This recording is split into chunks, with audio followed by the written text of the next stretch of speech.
तर मित्रांनो, सेतू अभ्यासक्रमातील इयत्ता 7वीतील इतिहास, भूगोल, नागरिकशास्त्र मधील आजचा हा 20वा दिवस आणि या 20व्या दिवसामध्ये आपण 6 वर्गातील मौर्यकालीन भारत या पाठावर या ठिकाणी उजळणी करून घेणार आहोत.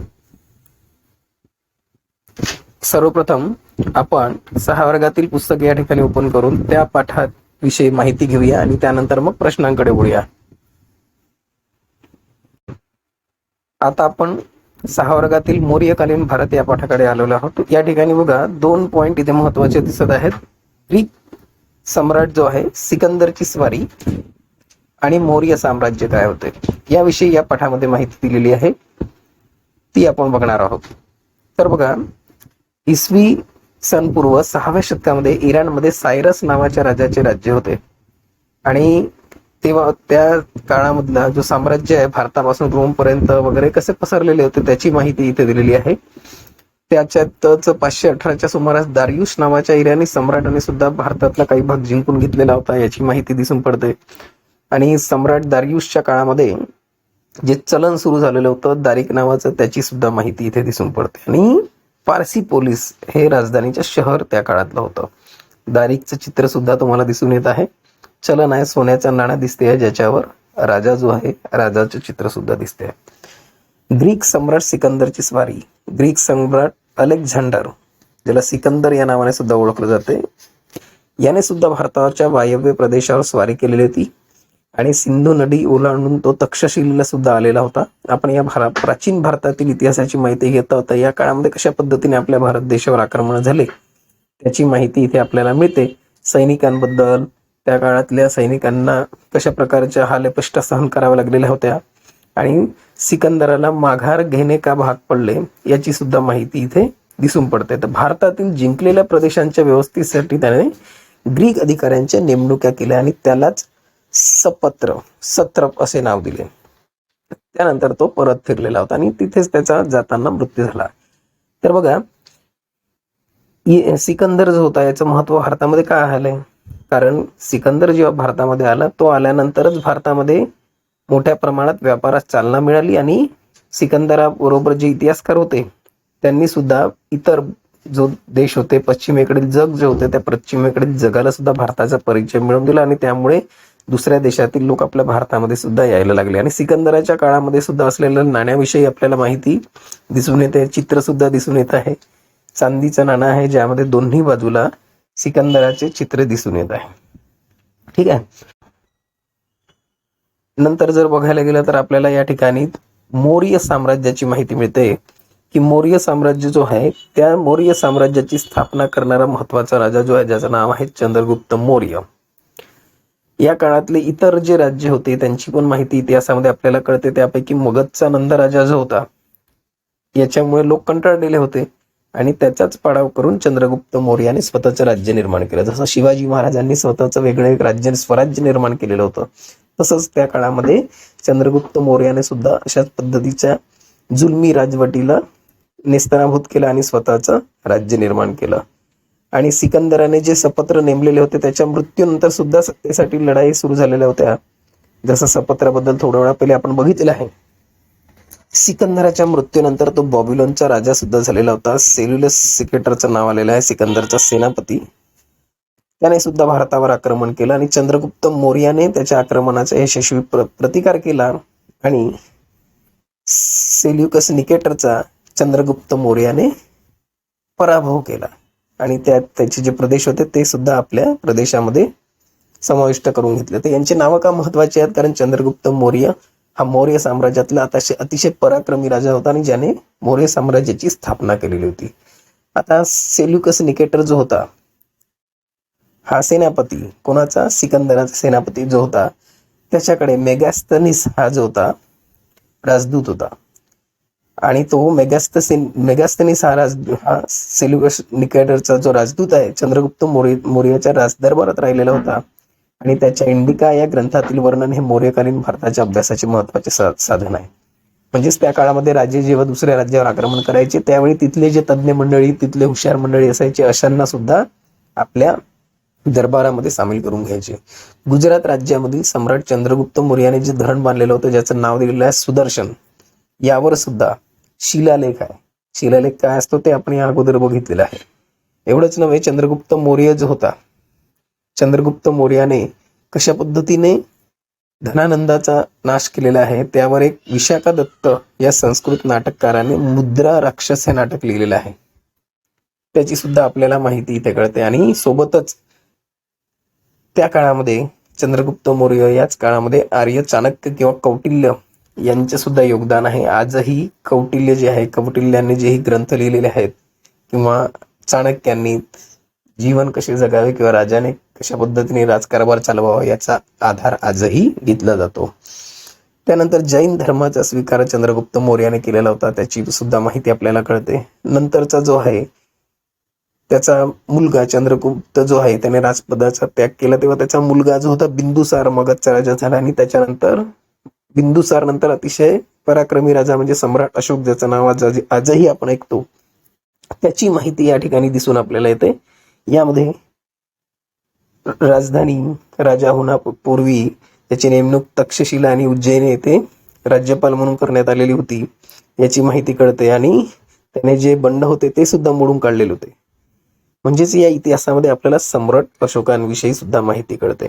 कलिंगची युद्ध बघा, सर्वात महत्वाचं सम्राट अशोकाच्या जीवनातील जे युद्ध आहे ते कलिंगचे, म्हणजे सम्राट अशोक जो होता त्याने आपल्या प्रदेशाचा खूप दूरपर्यंत विस्तार केलेला होता, ज्याची माहिती आपल्याला या एवढ्या भागामध्ये दिसून येते. नंतर अशाच पद्धतीने युद्ध जिंकता जिंकता त्याच्या एक दिवस युद्धाच्या ठिकाणी त्याच्या मनामध्ये जे सैनिक मरतात, मेल्यानंतर जो रक्तपात युद्धामध्ये दिसून येतो ते पाहिल्यानंतर त्याच्या मनामध्ये मन परिवर्तन झालं आणि त्याने युद्ध न करण्याचं ठरवून नंतरच्या काळामध्ये बौद्ध धर्माचा स्वीकार केला. आणि त्याच काळामध्ये त्याचं कशा पद्धतीने स्वीकार केला आणि कशी चांगली कामं केली याची माहिती दिसते.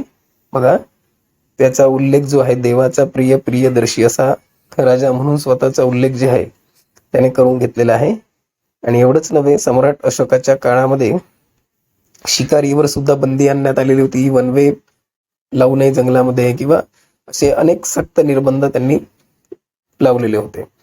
धर्मप्रसार सम्राट अशोकाने कसा केला, बौद्ध धर्माचा जो आहे स्वीकार त्यांनी केला त्या युद्धानंतर, त्याची सुद्धा माहिती इथे दिसून येते की त्यांनी कशा प्रकारे बौद्ध धर्माला चालना दिली. लोकोपयोगी कामे, कोणकोणती चांगली कामे केली सम्राट अशोकाने.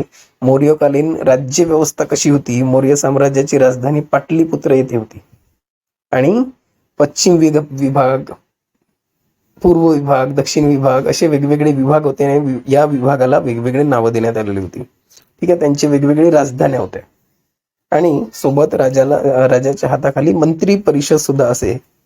मौर्यकालीन लोकजीवनाची सुद्धा माहिती कळते की कपडे किंवा त्यांचे दागदागिने यांचा कशा पद्धतीने समावेश होता. त्या काळामध्ये खेळ कोणते खेळले जात होते त्याची सुद्धा माहिती आपल्याला इथे दिसून येत आहे. ठीक आहे, बुद्धिबळालाच त्या काळामध्ये अष्टपद असं नाव दिलेलं होतं. चेस ज्याला म्हणता तुम्ही बुद्धिबळाला, ठीक आहे, त्या चेसलाच त्या काळामध्ये अष्टपद म्हटलं जायचं. मौर्यकालीन कला आणि साहित्य याची सुद्धा माहिती इथे आपल्याला दिसून येते की मौर्यकालीन कला त्या काळामध्ये मौर्यकाल जो आपण बघितलं होतं, मौर्याने ज्या पद्धतीने राज्य आपलं स्थापन केलं त्याच काळामध्ये अशा पद्धतीने वेगवेगळ्या कला आणि साहित्य उदयास आले त्याची माहिती आपल्याला दिसून येते. त्यापैकी सगळ्यात एक महत्वाचं म्हणजे सम्राट अशोक जो होता, त्या सम्राट अशोकाने उभारलेले स्तंभ जे आहे उत्तम त्याचा नमुना आहे. आजही हा जो आहे सारनाथ येथील अशोक स्तंभावरील चक्र, हे जे चित्र तुम्हाला दिसते तुमच्या प्रत्येक सरकारी कागदावर तुम्हाला दिसून येते, नोटवर सुद्धा तुम्हाला आपल्या देशाचे हे दिसून येते. म्हणजे सम्राट अशोकाच्या काळामध्ये तयार करण्यात आलेलं हे एक स्तंभ होता. याचाच उपयोग आज सुद्धा भारताची राजमुद्रा म्हणून केला जातो. त्याच काळामध्ये अनेक लेणी तयार करण्यात आल्या. लेणी म्हणजे काय असते हे सुद्धा आपण बघितलेलं आहे. लेणी म्हणजेच जे टेकड्यांवर दगड असतात त्यांच्यावर कोरून त्या ठिकाणी मूर्त्या कोरून किंवा वेगवेगळे आकार कोरून त्या ठिकाणी लेण्या तयार केल्या जायच्या. सम्राट अशोकाच्या मृत्यूनंतर मौर्य साम्राज्याला उतरती कळा लागली, म्हणजेच मौर्य साम्राज्य हळूहळू संपायला लागले आणि दुसरे काही अनेक साम्राज्यही त्या काळामध्ये निर्माण व्हायला लागले. अशा प्रकारे मौर्य कालीन भारताची या पाठामध्ये माहिती मिळते. आणि मौर्य साम्राज्य कसे निर्माण झाले आणि त्याच्या अगोदर काय घडले त्याची माहिती या पाठामध्ये मिळते. तर यावर आधारित आपण उजळणी बघूया. बघा, आपण सेतू अभ्यासक्रमाकडे आलेलो आहोत. यामध्ये मौर्य काळात कोणते व्यवसाय होते हा प्रश्न आहे. आता अशा प्रश्नांची उत्तरं कुठं शोधायची? व्यवसाय म्हटलेला, तर व्यवसाय म्हणजे याचा संबंध लोकांच्या जीवनाशी असतो. त्यामुळे असे जे प्रश्न असतात त्याच्या राज्यव्यवस्थेमध्ये किंवा धर्म कार्यामध्ये याचा समावेश नसतो. याला जर वेगळं आपल्याला पटकन याचं उत्तर शोधायचं आहे तर सरळ सरळ मौर्यकालीन लोकजीवन या घटकामध्ये यायचं. इथे आपल्याला दिसून येत आहे की हस्तिदंतावरील कोरीव काम.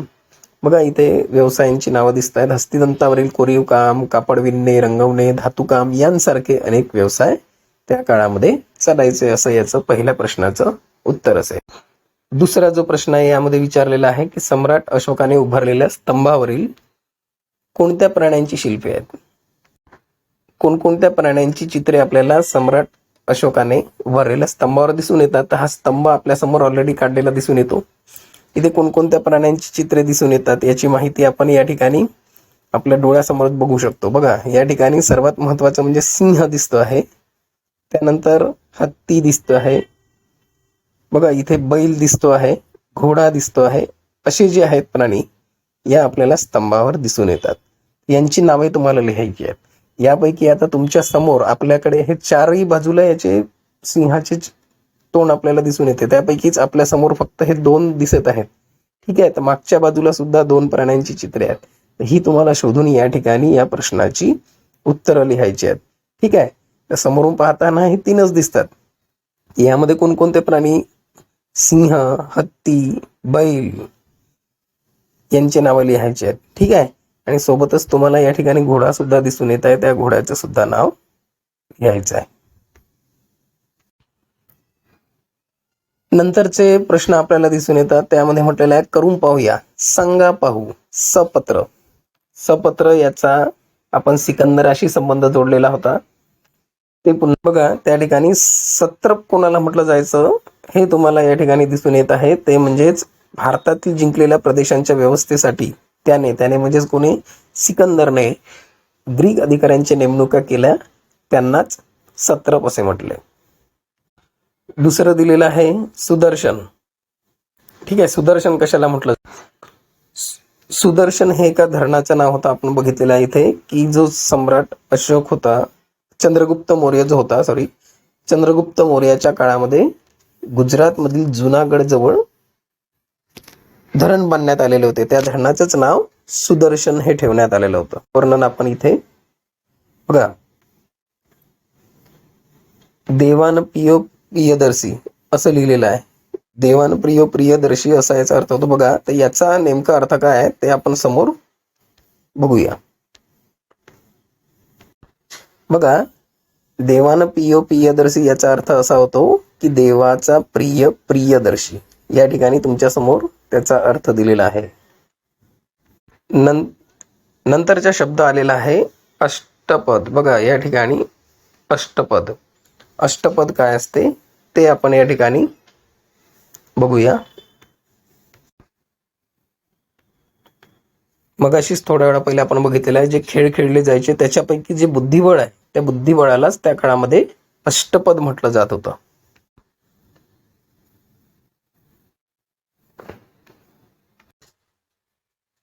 यात तुम्हाला वेगवेगळ्या राजधान्यांची नावं दिसून येत आहेत. पूर्व विभाग तोशाली, पश्चिम विभाग उज्जयिनी, दक्षिण विभाग सुवर्णगिरी आणि उत्तर विभाग तक्षशिला. यांचे आजच्या काळामध्ये त्या राजधान्या कुठं होत्या ते सुद्धा कंसामध्ये दिलेले आहेत. जसं तोशाली ओडिशामध्ये, उज्जयिनी मध्य प्रदेशमध्ये, दक्षिण विभागामधली सुवर्णगिरी कर्नाटकी कनकगिरीमध्ये, तक्षशिला जी आहे ते पाकिस्तान या ठिकाणी आहे. नंतरच्या प्रश्नामध्ये विचारलेला आहे सम्राट अशोकाने लोकोपयोगी कामे केली. कोणती लोकोपयोगी कामे केली याबद्दल या ठिकाणी लिहायचं आहे तुम्हाला. याची माहिती आपल्याला या भागात दिसून येते की सम्राट अशोकाने कोणती लोकोपयोगी कामे केलेली आहेत. प्रजेसाठी सुखसोयी निर्माण करण्यावर भर दिला. उदाहरणार्थ मानवांना किंवा माणसांना तसेच पशूंना मोफत औषध पाणी मिळाव्याची सोय केलेली होती. अनेक रस्ते बांधलेले होते. सावलीसाठी रस्त्यांच्या दोन्ही बाजूला झाडे लावली आणि धर्मशाळा सुद्धा बांधल्या, विहिरी खोदल्या. ही कामे सम्राट अशोकाने केलेली होती. बघा, नंतरचा प्रश्न आहे मौर्यकालीन मनोरंजन आणि खेळाची साधने कोणती होती? मौर्यकालीन खेळांच्या साधनांविषयी माहिती आपल्याला इथून कळते की कुस्तीचे खेळ, रथांच्या शर्यती, सोंगट्यांचा खेळ, बुद्धिबळ यांसारखे खेळ त्या काळामध्ये आवडीने खेळले जात होते. आता दररोज प्रमाणे शेवटचा प्रश्न आलेला आहे की वरील कृती केल्यावर तुला मौर्यकालीन भारत या पाठातून काय समजले ते लिही. हे लिहिताना आपण या पाठातील काही मुद्दे मिळवायचे आहेत की त्या काळामध्ये सर्वात अगोदर सिकंदर जो आहे, सिकंदराची स्वारी झाली, त्याच्यावरून तुम्हाला माहिती लिहायची की प्राचीन काळामध्ये भारतावर अनेक राज्यांची आक्रमणे झाली, ज्यामध्ये सिकंदर सुद्धा होता. ज्या सिकंदराने त्या काळामध्ये भारतामधील अनेक प्रदेश जिंकून घेतलेले होते. नंतर आपली व्यवस्था काही आपल्या राजदरबारातील मंत्र्यांकडे दिलेली होती. त्या प्रदेशांची ते प्रदेश नंतरच्या काळात चंद्रगुप्त मौर्याने आपल्या भागामध्ये किंवा आपल्या प्रदेशामध्ये मिळवून घेतलेले होते. नंतर सम्राट अशोकाविषयी सुद्धा माहिती लिहायची. अशा पद्धतीने थोडक्यात तुम्हाला मुद्दे लिहायचे आहेत, म्हणजे पाठातील मुद्दे काढून या ठिकाणी लिहायचे आहेत. जास्त लिहिले तरी चालेल, फक्त पाहून लिहायचं नाही. तुमच्या मनामध्ये पूर्ण पाठ वाचल्यानंतर, मगाशी पण आपण डिस्कशन केलं, त्यानंतर जे जे मुद्दे येतात ते मुद्दे तुम्हाला तुमच्या मताने या प्रश्नामध्ये लिहायचे आहेत. ठीक आहे.